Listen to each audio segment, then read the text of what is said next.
माणूस कठोर का बनतो? आयुष्यामध्ये आलेल्या प्रत्येक अनुभवावरून माणूस कठोर बनलेला असतो।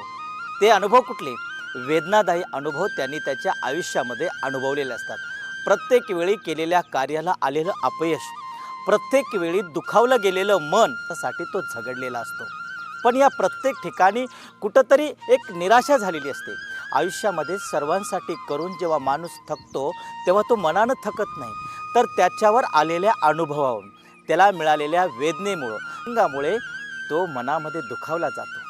आणि ह्या दुखावल्या गेल्यामुळे प्रत्येक अनुभव एक अनुभवाचा संचय तयार होतो आणि त्याच्यातून त्याचं मन, त्याचे विचार त्या ठिकाणी कठोर बनतात। आपण कितीही केलं, कुणासाठी काही केलं तरी कुणाला काहीही फरक पडणार नाही, म्हणून तो दुसऱ्यांना फरक पडण्यापेक्षा किंवा दुसऱ्यामध्ये बदल करण्यापेक्षा स्वतःमध्ये बदल करतो आणि तो स्वतः कठोर बनतो।